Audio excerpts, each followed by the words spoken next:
Hello and welcome to Cornelia F. Bradford's Masterpiece Theatre. Cornelia F. Bradford, where the F stands for phobia. Not many people know this, but Cornelia was afraid of a great many things. Lots of fears Cornelia had. Deep, dark fears. Okay, well, we won't get into those. Now, tonight's book, children, is called The Grapes of Wrath. And it's a classic, and oh my, look at that. Here they are, The Grapes of Wrath.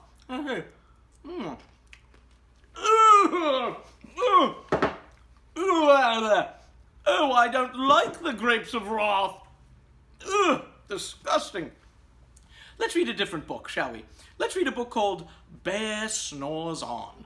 It's a very big book, so let's get started, shall we? Bear Snores On. Bear Snores On by Karma Wilson and Jane Chapman.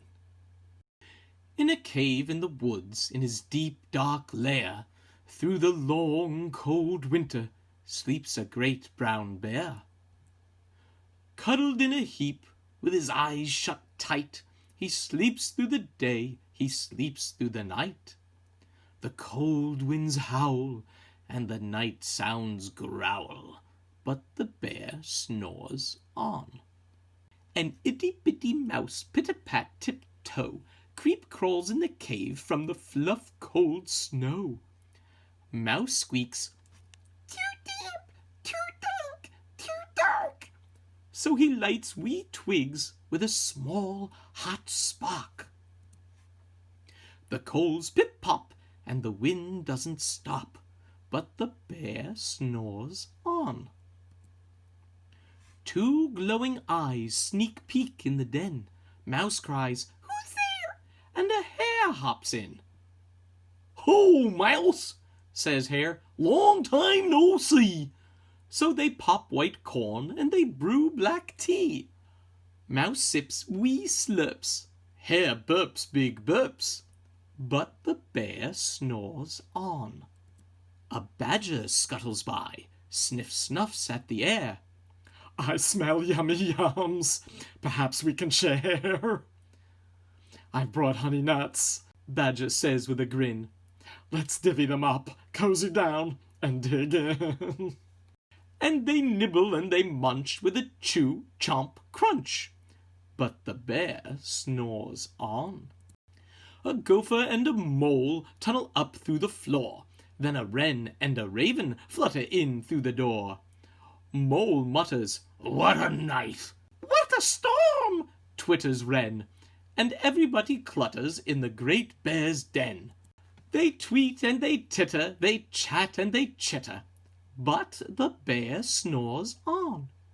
In a cave in the woods a slumbering bear sleeps through the party in his very own lair. Hare stokes the fire, Mouse seasons stew, then a small pepper fleck makes the bear... He blows and he sneezes and the whole crowd freezes. And the bear wakes up. Bear gnarls and he snarls. Bear roars and he rumbles. Bear jumps and he stomps. Bear growls and he grumbles. "You snuck in my lair and you've all had fun. But me, I was sleeping and I've had none." And he whimpers, and he moans, he wails, and he groans, and the bear blubbers on. Mouse squeaks, "Don't fret, don't fuss, look, see, we can pop more corn, we can brew more tea." Bear gulps, bear gobbles, he sighs with delight, then he spins tall tales through the blustery night. When the sun peeks up on a crisp, clear dawn, Bear can't sleep, but his friends snore on. The end. And that was Bear Snores On, boys and girls. And right here in this cave, this very cave, is a bear who is asleep.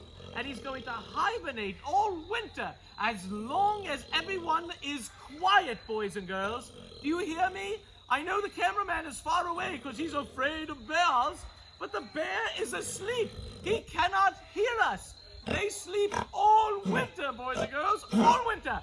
and nothing can disturb a sleeping, hibernating bear. Oh dear, what on earth is...